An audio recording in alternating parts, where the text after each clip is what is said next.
Sudarshan, go ahead. Yeah. Welcome all of you. This is SIDDHI webinar series is Education Week. We are commemorating Mahatma Gandhi's return to India on January 9th, 1915. As you know, Gandhi was very intent on creating an education system that was also practically relevant to the surroundings and also local conditions. So, in this particular talk by Dr. Rajesh Ganesan, who is a professor at the Volganov School of Engineering at George Mason University, Fairfax, Virginia, he's going to discuss importance of school-university partnership, case study of a great K-12 graduate fellows project. This is an effort and also a model of collaboration between elementary, middle schools, and high schools, teachers, students, and administrators, and also professors to create a kind of awareness and also train teachers in STEM. And it's actually one of the most far-reaching efforts by the American government last 10 years to kind of change the emphasis on school system and especially emphasize STEM. SIDDHI, all you know that this is SIDDHI's mission and vision. This is a kind of a map of SIDDHI that we have created.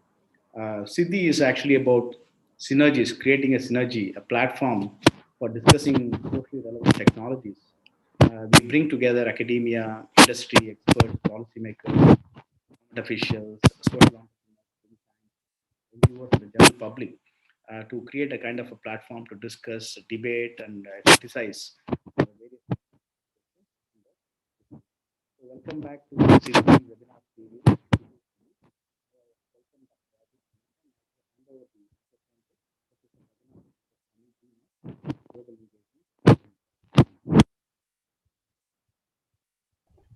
Hello, welcome everyone. I'm very happy to see this webinar. This week we have 3 webinars, all on education, and there's been a lot of focus on education in India recently with the new education policy that was unveiled and so on.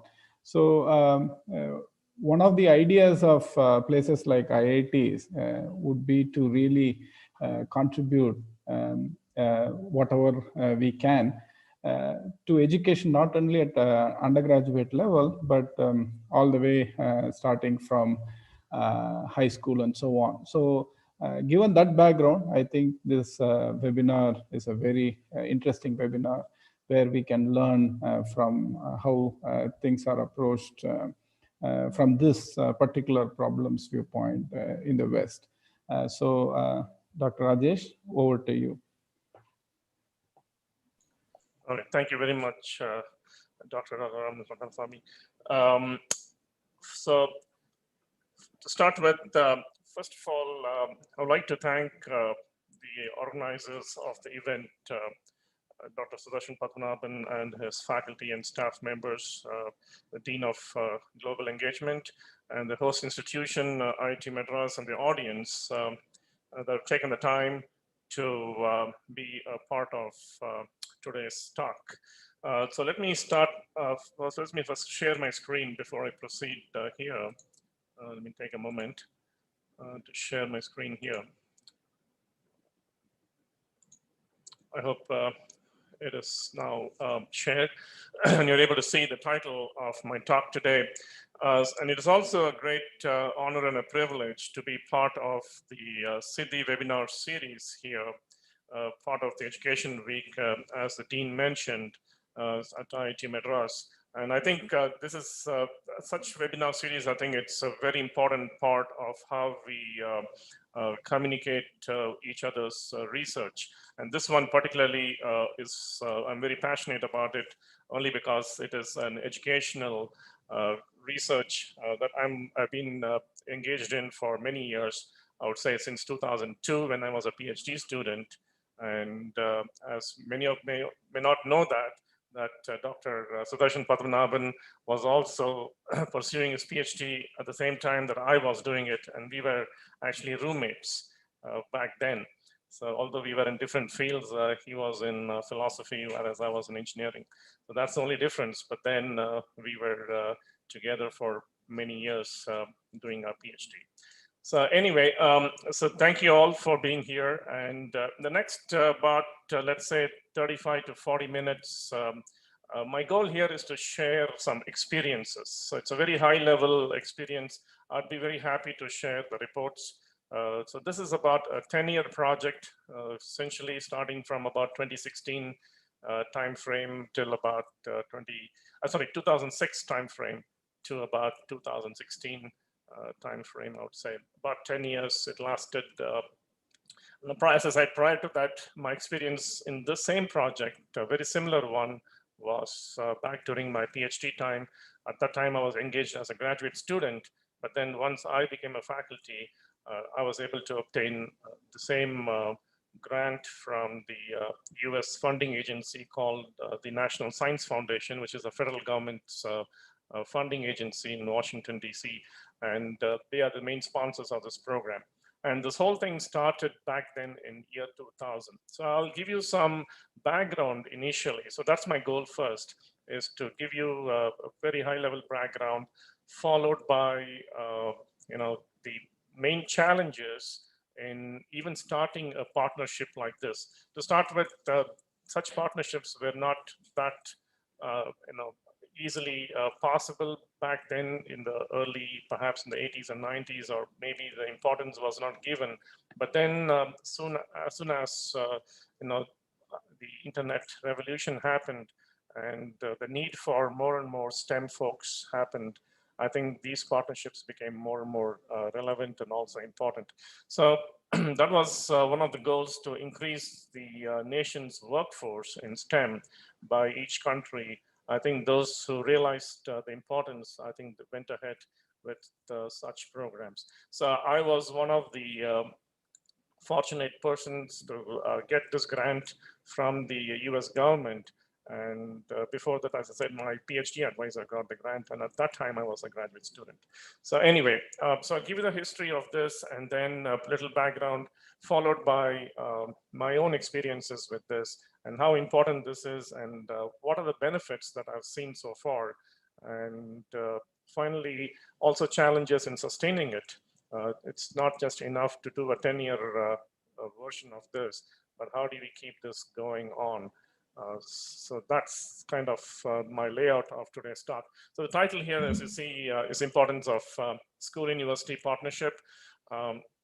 The project that I am talking about, which is, I was a principal investigator of this project along with other faculty members at my university, which is George Mason, which is in Fairfax in Virginia. So essentially, location-wise, I'm just about 20 miles away from, if you recall, the Washington, DC region.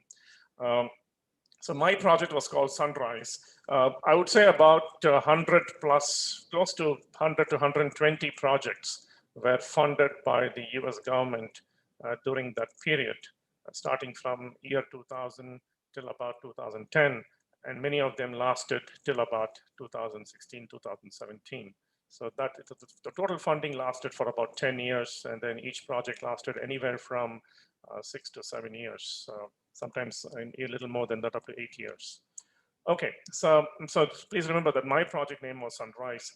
So, but the general name of the whole National Science Foundation's project was called GK12, as you see, Grade K to 12 Graduate Fellows Project. So the word fellows here refers to graduate students. Most of them were PhD students from engineering and sciences. A few of them were master's students as well, but predominantly they were all PhD students. And so the word the fellows refers to the PhD students and the master's students of the project. All right. So here is the history of this program. As I said, it started in the year 2000. The key realization, there's a lot of research in the College of Education that came out saying that the aversion to science and math occurred in grades 4 through 8. So if you look at that, it would be age 9 through about 13 is the time that either kid is interested in science and math, or they develop an aversion to science and math. And then after the age of 13, it becomes too hard for them to change course in most of the cases. So these are the reports back in 2000. You see those references are there from the National Assessment of Educational Progress. So you can, I'm sure you can Google all this and try to get these reports. So back then, this was almost 2 decades ago that this happened. And the Research Council report also urged the universities to partner with K-12 schools. So this is also another report by the NRC, which was called the National Research Council. And then NSF, as I said, is the funding agency, federal funding agency of the US government. And they established this GK-12 program, a great K-12 program, and primarily to improve the nation's educational enterprise. And they said it should be led by engineering and sciences in collaboration with education. So I'll explain what this collaboration is all about as we go along. And my university, which is George Mason, so the university committed to this national need through this project. So for which I was the principal investigator along with my other colleagues from engineering sciences and the College of Education. So that's the brief history of how this whole thing started in the year 2000, whereas my project started about 2006, 2006, 2007 timeframe. All right, so this is again the original call for proposal that happened in 2000.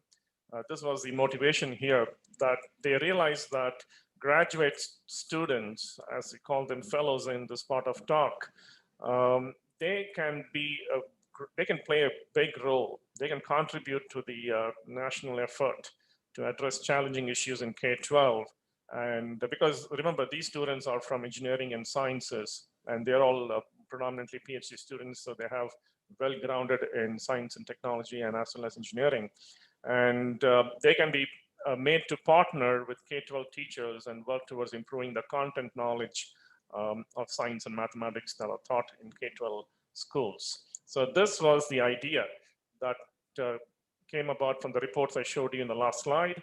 And this was the main, I would say, the motivating sentences of the call for proposal that asked for universities to come forward and obtain the right proposals, obtain grants, and be part of this huge initiative by the US government. Okay, moving along. So this was the mission of Sunrise, which was my project. So I put together a team of faculty to address this particular call for proposal here. And the mission of my project was to infuse IT-rich science and engineering concepts into grades 4 through 6. Remember, the reason I chose grades 4 through 6 is based upon the history that this is the time when the aversion to science or mathematics begins. So we wanted to focus on this particular grade here so that we can capture students who are trying to fall apart in the sense and trying to deviate away from science and mathematics, at least those who are not getting the science education that well. So I'll explain what was the status of science education in the next slide, especially in some of the schools in the local region.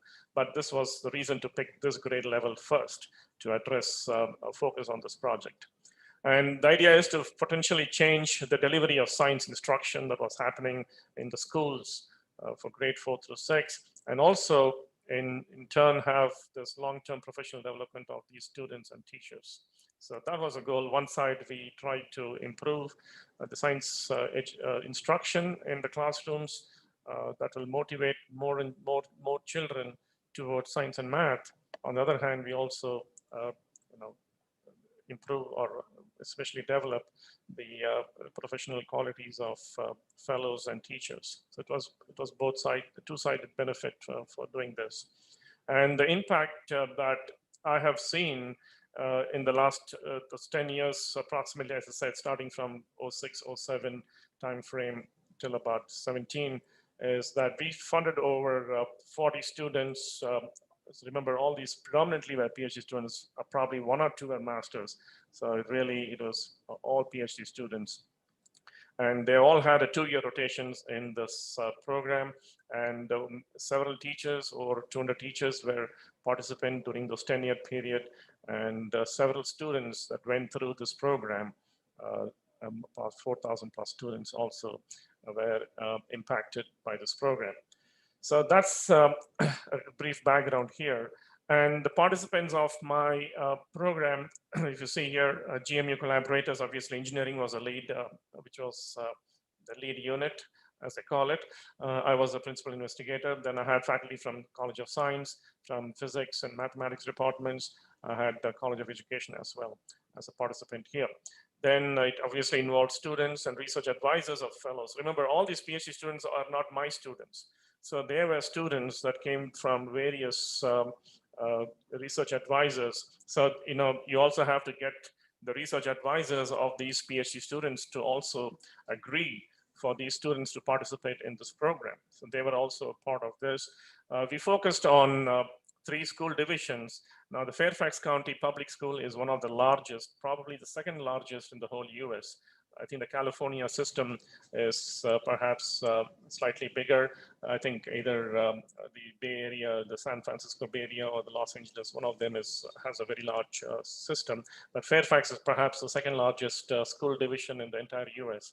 And then there were 2 others. One was Alexandria, the other one is Manassas. So all these school divisions are around the Washington, DC area, and they're all in the Northern Virginia region of the country.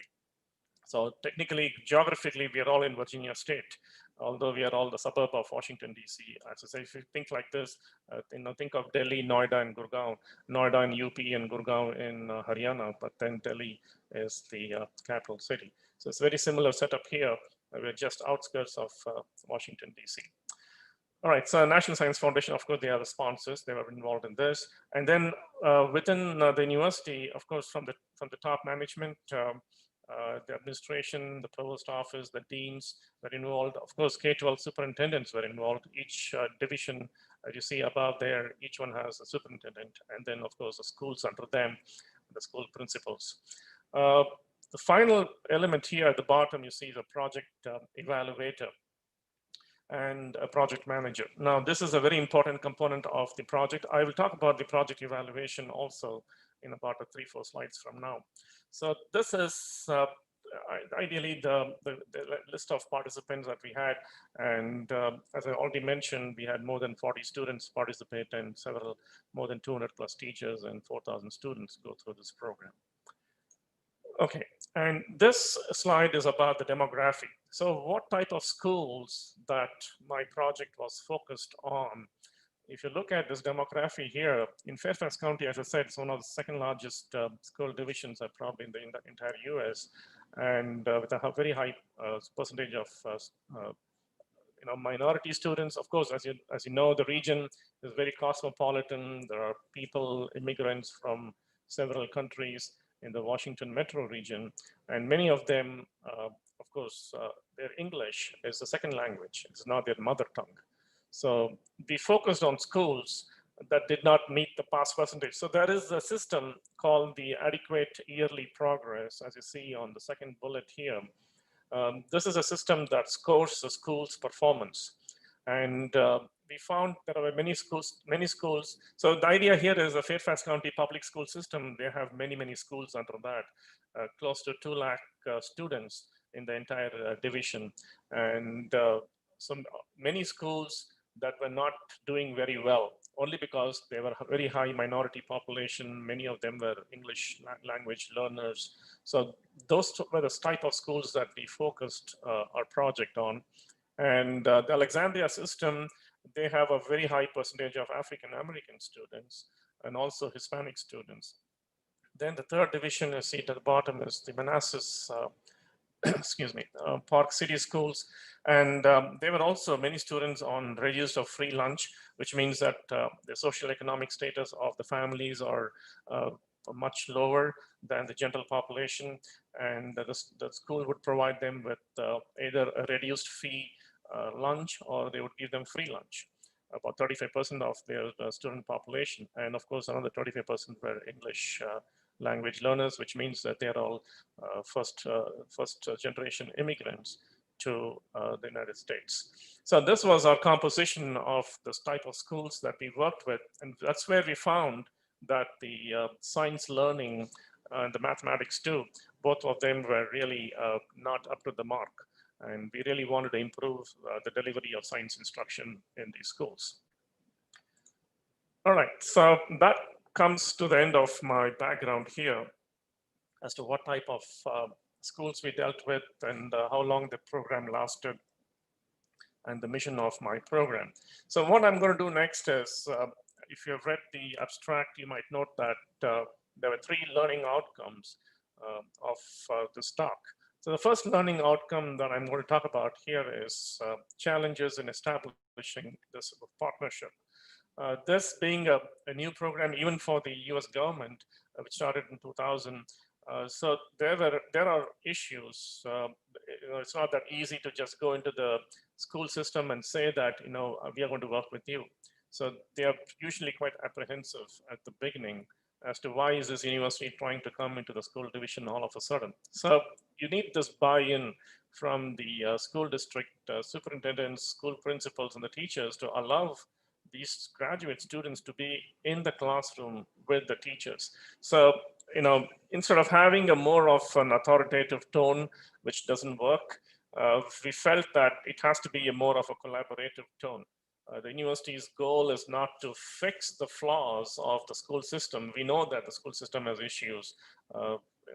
Everybody is aware of it. So instead of going and telling them that, okay, we're going to make you better, which is probably not the best way to speak to them, we realize that it should be a collaboration where we understand these flaws and we're trying to jointly work toward it. So that kind of a tone really worked with the school superintendents, because they have to bless the whole project for us to even go into the schools, and the school principals have to agree as well.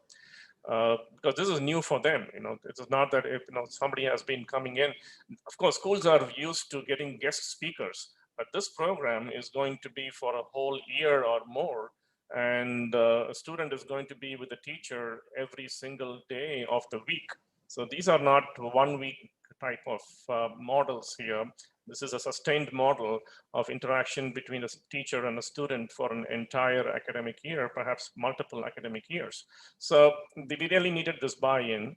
That was the very important point here. And we also had to make sure that the fellows do not replace the stuff or even being substitute the teachers. It's not that the fellow walks into the classroom, the teachers leave the classroom. So that's really not the intent here. The intent is that the fellows will always be in a support role and the teacher is fully in control of the class. So we had to lay the ground rules and convince. So this took some time. I'm not saying that this was an easy, a walk in the park type thing where you would just walk into the superintendent's office and then you would just say, okay, I'm going to do this and please help us do this. We really had to convince them, tell them the expected outcomes. At that time, it was only expected outcomes. The project was at the beginning stage. Now today I can talk about all the outcomes that we had, but back then we had to convince a huge body of people here to let us get into this, this partnership with the school divisions. So anyway, so this is one of the challenges. Now, as I said, my talk is more from an angle of sharing my experiences. So if anybody is going to start something like this is something to keep in mind of. If for those who are already doing it, perhaps you will see similarities and differences with the way this project went about in the United States, especially in the Northern Virginia region. All right, so this was my one of the very first challenges that we faced to begin this partnership, is to get this buy-in from the school side. All right, the second challenge, if you would call, is the curriculum. So the other thing we had to convince is that we do not deviate from the state department's education standards. So every state in the US has what's called the standards of learning. It's called SOLs. And basically the SOL will lay out what should be taught, what sort of modules to be taught in every class or grade level, starting from kindergarten all the way till the 12th grade. And then there are textbooks. and the teachers have to follow the textbooks, obviously, and there are experiments that they have to conduct. And this is pretty much set in stone, just like we have textbooks in our classrooms here. It's very similar. You have to follow the textbook. You cannot deviate much from that. The experiments are already there. And there are kits, experimental kits provided to each school division and the schools, and they have to use those experimental kits to conduct these science experiments. So the point here is we do not want to deviate much from the standards of learning. Remember, I mentioned this adequate yearly progress report. Every few years, the schools performance is being measured by the State Department of Education. So we really have to be within the boundaries laid out in these standards of learning. So, but the point really is we had no difficulty being within that. The reason is we noticed that whatever is there itself was not being taught very well. So, what is the point in deviating from it when whatever is there in it itself is not being done very well? So our goal was really to enrich existing curriculum and explain that to the benefit of the entire class and the science teacher. The reason is if the teacher would learn it well, then they will be able to explain this nicely year after year to their classroom. So that was the idea here, that we will only enrich existing curriculum, explain the science behind it. So that is a very key aspect of this whole thing.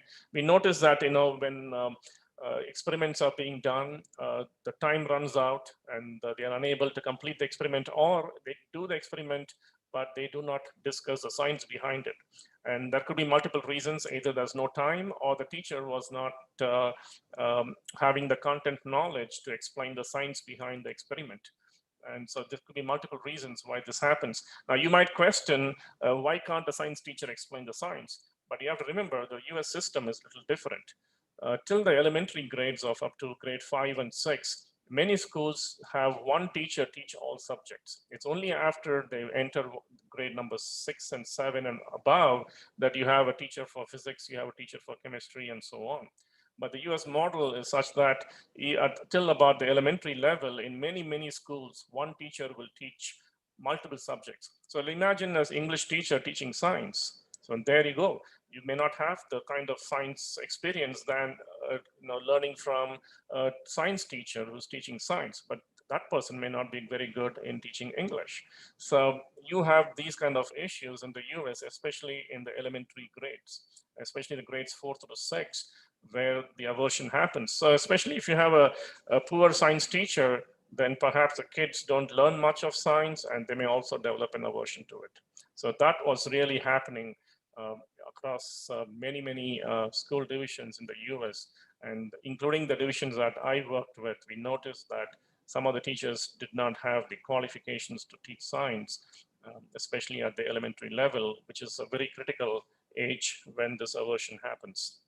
So therefore, this model of one teacher teaching many subjects at the elementary level was another reason why this was happening. Now, part of the reason goes back to teacher salaries, the money allocated to the school division to hire teachers. So it's not a small problem that can be solved in one day. If it was a small problem, they would have solved it by now. But remember, this is the system, and we have to work with the system and see what else we can do to make it better. So therefore, we focused on these schools where, especially elementary, science was not properly taught, and that is the reason for our focus over there. And this one teacher teaching everything was one of the reasons that we found to be the main problem for this issue. Okay, going forward, the next thing is pedagogical training. Excuse me.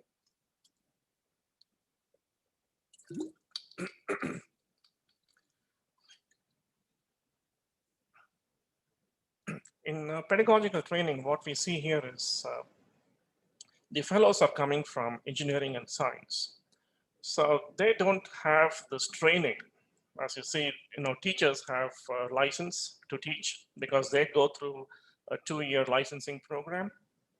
But these graduate students from engineering and science are PhD students, and they do not have the pedagogical skills in teaching elementary school children. So that is where the College of Education comes into picture. So without the College of Education, this project would not be possible. I can say that straight away, because these PhD students do not have the pedagogy to go into a classroom and talk at the level of fifth grade student or a fourth grade student. So they need to be trained and familiarized with teaching styles. So that was a very important part of this project, that we had to use our summer, between our semesters, to train these students on pedagogy. And again, if you look at the last bullet, hands-on learning, experiential learning, inquiry-based learning, problem-based learning, there are many teaching styles that the teachers use in classrooms. And these students, these graduate students, had to be made familiar and trained on these type of teaching techniques. So this topic was given to the College of Education. So they supported us by helping to train these graduate students on these learning styles before they were launched at the beginning of the school year, which is typically September, is when the school year begins in the United States. So by the time these students would have been trained on these pedagogical skills. So that was the reason why College of Education was needed. And secondly, College of Education also, they know these schools very well, because they are the ones who train teachers. They are the ones who conduct the teachers licensing exams. Therefore, it is also easier to approach the schools through the College of Education, instead of being an engineering school, going into a school and trying to talk to the teachers there. The College of Education already knows those people, because of some of the teachers there probably were trained by the College of Education at George Mason University. So that made the connection also much easier to enter these schools. So that's the third point here. This was a challenge too. The challenge here is that we had to get these graduate students with the pedagogical training and skill sets before they were sent to the schools, so that they will be able to perform along with the teachers. The other 2 points I have here is operational logistics. Now, I've just put a few points here about operational logistics. Obviously, this is a very big point because the entire year, the logistics has to run. We have to be able to go day in and day out into these schools, and the fellows have to spend time. They have to plan with the teachers. They have to observe. They have to make decisions what to improve and how to improve it. They have to take those actions. And then we also have to have the weekly debrief within the team at George Mason. The students have to write, when I say students, I'm talking about the fellows. They have to write journals as to what they saw, and they have to keep reporting to us. And this is a weekly activity, or rather I would say from the fellows' point of view, is a daily activity. At least the project management, which is myself and my faculty, we used to be in constant touch, weekly meetings throughout the year with these graduate students and the teachers to see what is going on and how we can improve the situation there. So the operational logistics is basically, it takes away the entire year. Some initial part, what I was showing you, those are all the initial part to establish this partnership. And once you establish everything, then the whole year, academic year, we have to plan every day's operational logistics here. So this takes away the entire academic year. Then the last point here is essentially independent project evaluation. So this is a very important piece of the entire project, that we needed to have feedback. Are we making any progress here at all? We're sending these students, we are planning so much effort is being put by the university side and the teachers as well. So what is the impact of this whole thing? So we needed to have an external independent project evaluator, and to do formative and summative evaluation, visit the schools, meet with teachers, conduct surveys and interviews, and then we have to, from the project management side, we had to create the response to the evaluation. And also the last point here is how do we track these participants beyond project years? So that's essentially this whole project evaluation was all about. So we had an external evaluator, and luckily the grant provided some money for us to be able to pay a salary to the project evaluator. It was budgeted as part of the grant. So therefore, this was a very important piece of our project. All right, so that brings me to the end of the first learning outcome. So let me move on here. I have a few more slides to talk about the other two outcomes. So the activities at school by these fellows, I just listed a few of them here. The most important ones is one to lead the post-experiment science discussion. As I said, this is one piece that the teachers we found were not well prepared. So they would, the fellows would help the teachers and explain the science better to the benefit of the teacher as well as the students. So the teacher will also learn and be able to continue this year after year. And they used to serve as role models for the children because they look at these folks as engineers or scientists. So that was another role for the fellows to play in the classroom. Obviously, curriculum enrichment with the teachers during the planning session. And they also serve as resources to conduct these experiments that the teachers have to do from the experiments kit that has been given to them from the school division and any individualized instruction. So these were some of the main activities of the graduate students when they work with the K-12 teachers. All right, so let me switch gears here and talk about learning outcome 2. So this learning outcome is going to focus on the benefits that we saw over the period of 10 years. And as I said, obviously many of them were observed, and we had surveys and interviews conducted by the project evaluator. And some of the topics here I've listed. It is not the entire comprehensive list, but these were the themes that we focused our interviews and surveys on. So each bullet you see here had a set of sub-questions that would try to understand how each one of these were measured, and the input from the fellows and the teachers. And towards the bottom, you see teacher preparedness for teaching science, student understanding of science. We did classroom tests to see students' understanding of science. We had a control group, and then another group that we used to compare against and see, because of the presence of this graduate student in the classroom, did this class do better than the class that did not have these graduate students? So we were able to do such comparisons, and even teachers, we administered some science quizzes and so on.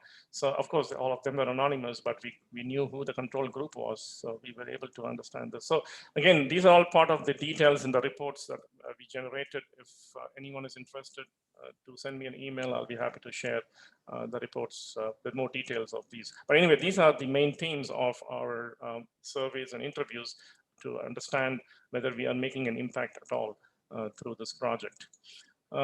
Benefits: teachers significantly improved content knowledge because of the presence of the fellows. They used to skip lessons, as I said, or skim over those that they were not very confident about. So we improved that particular part so that they could do a better job at explaining the science behind experiments. And towards the end, of course, they were more confident using technology in the classroom. They improved their perception of science concepts, and were more able to excite the students about STEM. So these were some of the benefits we noted from the teacher's side. From the graduate student side, you see that a lot more benefits here. Their communication skills improved. They were more confident in public speaking because these students, remember, they're PhD students, and they're trying to go into this classroom and speak to the students there and the teachers. The ability to work in teams improved.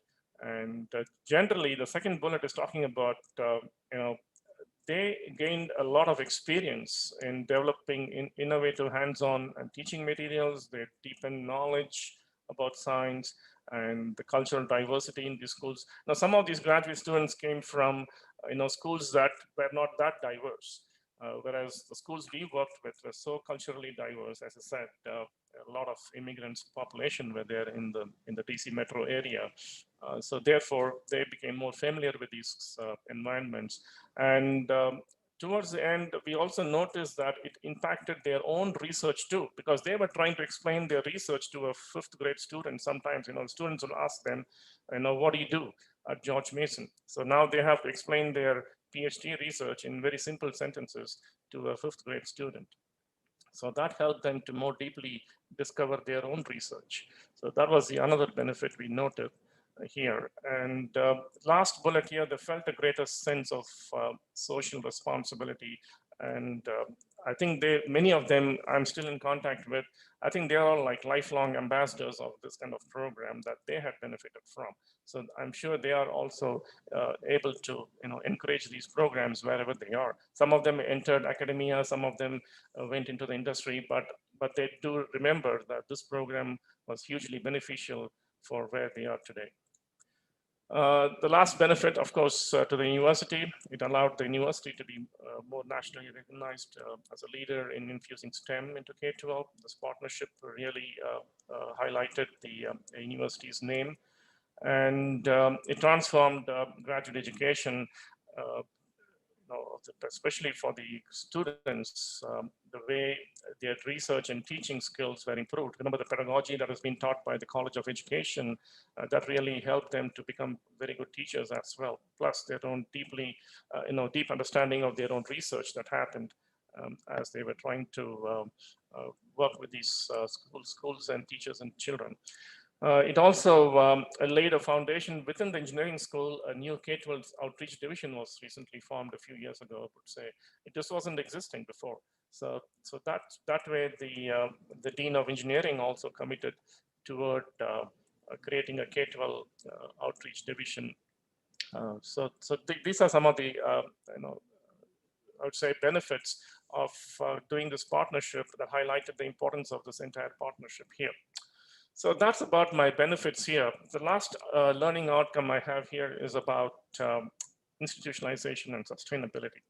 So the first thing here, it's very obvious, the importance of this school and university partnership, the realization that, everybody is a stakeholder here, the K-12 division, the university and colleges, and the corporate, of course, who ultimately hire most of the university students.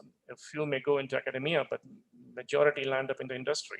So this nation's STEM workforce, it's building that is a social responsibility that's shared by K-12 universities, community colleges, and the corporate.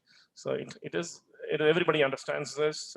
It is very obvious. So therefore, the importance lies right there in this statement here. And it is also important to get the buy-in from the university administration that, to establish the K-12. I've told you that in engineering, we established this a few years ago. These things happen, it just doesn't happen, by itself. Sometimes you need some sort of a catalyst to get this going. So that was the benefit of this, and involving graduate students. So this has to happen. It's obviously graduate students don't stay there permanently. So every 2 years they are in rotation. So it's important that there is sustained efforts to engage faculty across the university to be part of the school-university partnership. Because everybody is busy in their own research and they're doing their own work. But this is a program that would be able to bring all of them together for as a social responsibility, I would say. Finally, corporate involvement.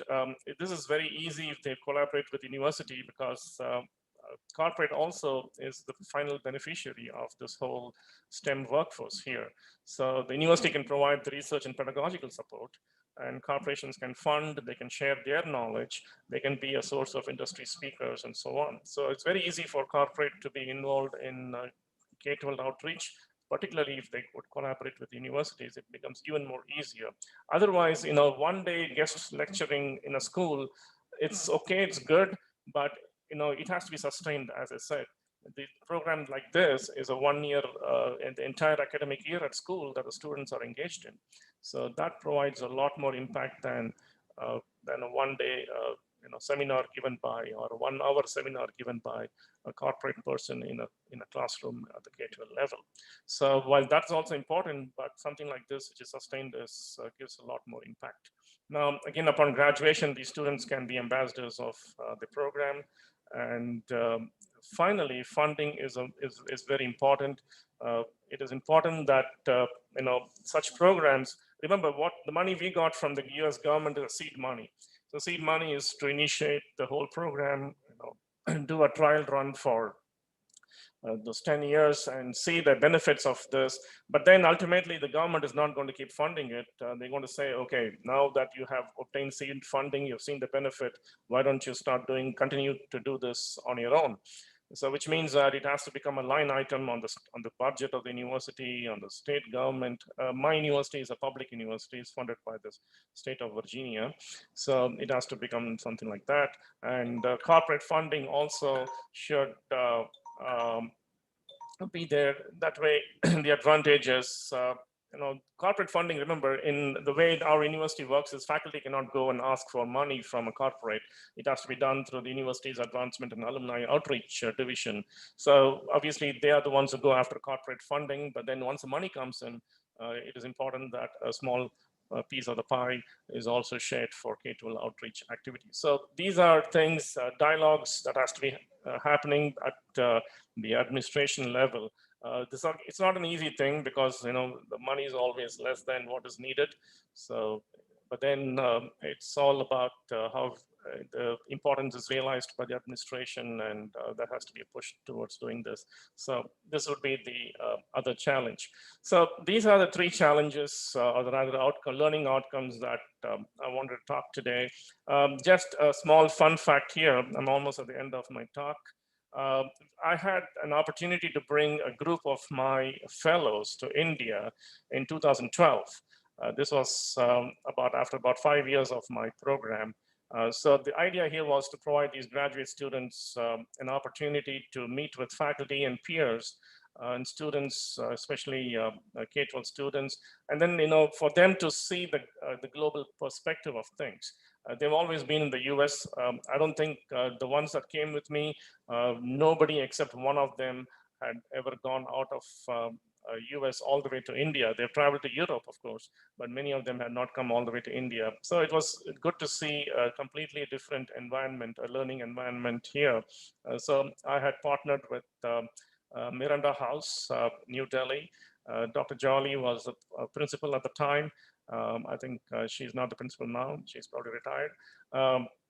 So she put together a program for us. We visited Delhi, Jaipur, Mysore. We visited several urban, suburban schools. We also visited research institutions in New Delhi for these students. So we had a good interaction. So the fellows learned a lot about our culture here in India, as well as practices and methods.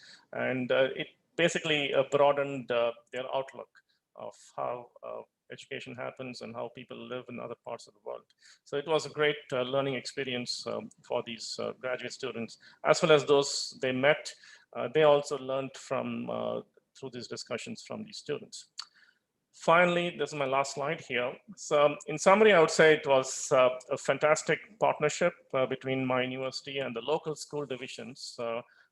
We were able to do the impact, as I said, obviously it's a drop in the bucket if you ask me. This has to be sustained. I've put in some efforts towards sustaining it. As I said, a new K-12 division is also there now in my engineering school. So there are a lot of ongoing efforts in sustaining a program like this. And definitely it's a very important program, and administration realizes this, and I hope I'll be able to sustain it. So with that, I will stop here. I think I'm just about 12 minutes from 7:30, so I'll give the floor back to Dr. Sudarshan Padmanabhan here. Thank you very much for your time, for listening in. Thank you. Thank you very much, Dr. Rajesh. That was a fantastic presentation.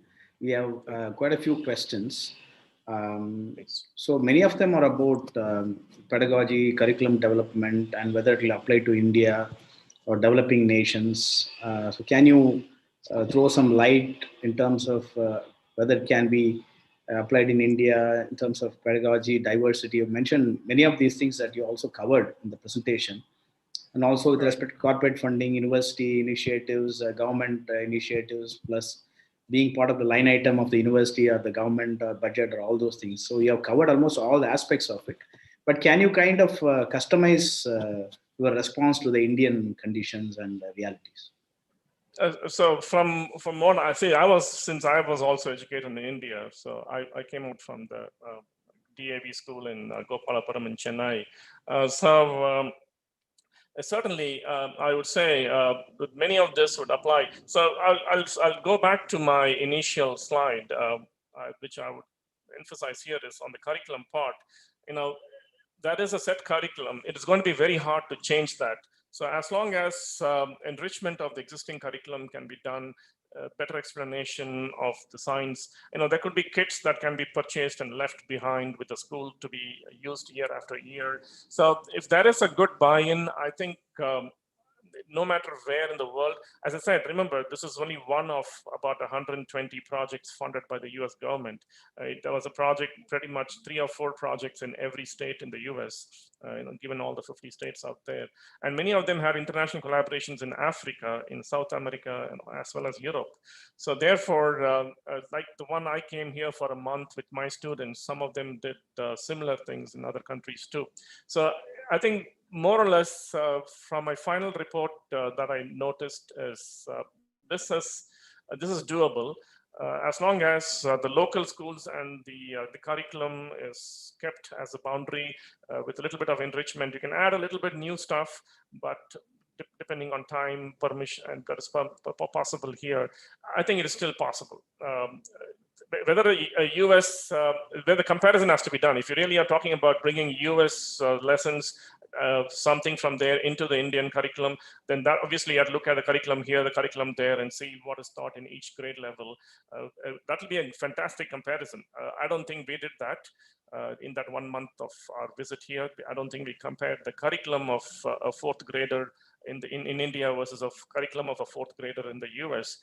But that would be a fantastic study to see where are the similarities and differences. So I think that will be a great project. If I were to answer your question, I think it's feasible, yes. There are a few more questions. Go ahead. So actually, one of the questions is that how do we include the skill-based curriculum, which is missing in the regular syllabus in Indian education system, or schools or colleges, whatever? So when you say skill-based, means are you referring to the bottom of the slide? If you see here, you see the hands-on learning, experiential, inquiry-based, and problem-based. So when you say skill-based, means you're talking about hands-on learning, if I would understand it that way. Yes, if that is what the definition of skill-based learning is, equivalent to the hands-on learning or experiential learning, yes, the US education system has a heavy emphasis on hands-on learning. So they build a lot of models from, of course, they don't use very high-level technology, but even at the grade level of 4, 5, and 6 that I've worked with, there is a tremendous focus on hands-on learning. Very little on memorization, honestly. So therefore, yes, if you can convert, so that is another good place to start the comparison with. Okay, what sort of hands-on learning is done at the 4th grade in the US versus what is being done here? What sort of textbooks are there? What sort of textbooks are here? So I think it is possible if, one of the ideas here is to bring in a lot of hands-on learning into classrooms. So where could you do that? Again, it should be very simple. As I said in the point up here, use existing experimental kits, add new kits, but remember, it should be repeatable every year. You cannot buy an expensive kit for a school that breaks down after 2 years and they don't have the money to buy again. So it is possible. I think a lot of things can be done with existing kits. The thing is that you have to focus on converting the lessons into simple experiments. So it's a challenge. I'm not saying it is easy, but yes, that will be a great enrichment on existing curriculum. Yes, it is. So actually, somebody mentioned that experiential and skill-based learning could kind of help fusing these two. And I think when you talk about skilling, then obviously, you kind of learn the skills, hone the skills, which is obviously involved with experience, right? So that kind of go together. And one of the panelists is also Dr. Piyush Ghosh, who works on this kind of repeatability of many of these experimental kits. Correct. And so the third webinar, he'll probably be able to address some of these issues that the questions are being raised about. Absolutely. So if there is any other question, then we can continue, or probably I think we are almost close to 7:30, right? Somebody's mentioning the assessment rubric, about assessment rubric. I just try to scroll down and then see what is being asked. Assessment rubric, yes. As I mentioned, these are the main themes of assessment that we did, but each one of them had a rubric. There was a set of questions and a rubric associated with that.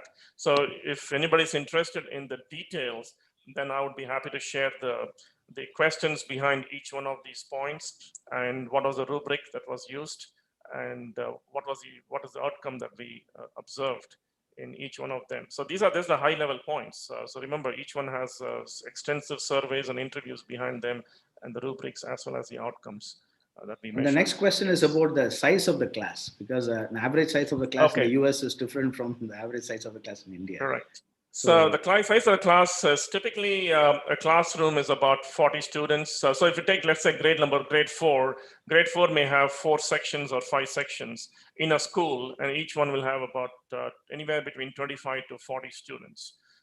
It's usually no more than 40. 40 is probably too high. Mostly, I would say that 25 to 30 would probably be a good range for each section.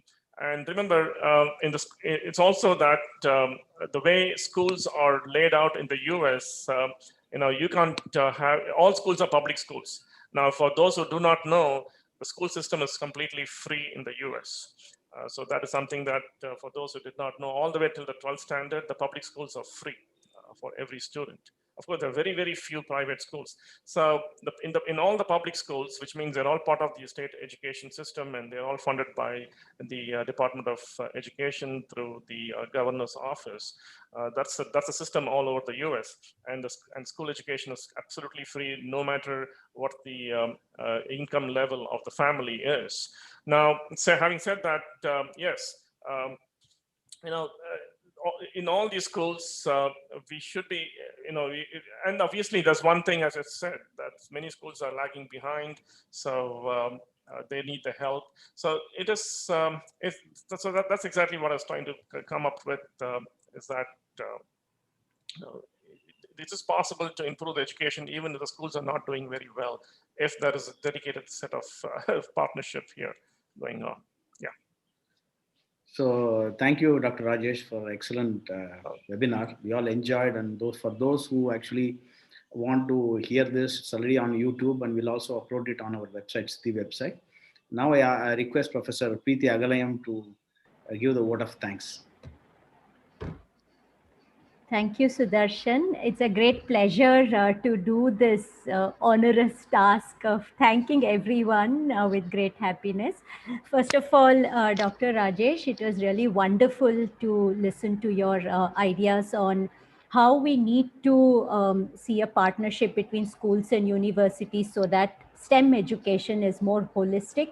Definitely, as we can see from the questions and the interaction, there's a need for it. And I also think a plan for it in India, and hope that with this introduction you've given to us, that it will grow into the future. I'm also very grateful to you for taking the time to very patiently express to us about the Sunrise program. And I'm glad that we have the recording available so that we can take notes next time we go through it. Also happy to announce tomorrow's schedule. Tomorrow we'll have Dr. Ashish Jaiswal, and he's going to talk to you about fluid thinking and bust a few myths, or probably many myths, about education. And maybe for the attendees as homework, you can download and read his book, latest book, Fluid, tonight, so that you come prepared for the session tomorrow. SIDDHI has been really hitting it out of the park, I think, with its series of webinars. And I am especially excited about these 3 days where Education Week is being celebrated through these 3 wonderful talks. I'd like to express my gratitude to, of course, my colleague Dr. Sudarshan for putting this together, along with Dr. Karthik, and also with Dean Raghu's support. And I think the Office of Global Engagement team with Rudra and Ujjwala and others have made sure that everything is goes on very smoothly and without any tech glitches. So I think I should definitely thank them on behalf of all of us. And of course, lovely audience, thank you for being with us, asking so many questions, and just really enriching the level of discourse that we had. Sudarshan, I hope with that I've covered everybody that I need to thank, and I can hand it back to you to close it. Thank you, Dr. Preeti. Thank you, Dr. Rajesh. And please much. follow us in SIDDHI, and then keep encouraging us, and also benefit from our webinar series. Thank you very much. Good night. See you tomorrow. Thank you for the opportunity. Thank you very much. Appreciate that. Thank you.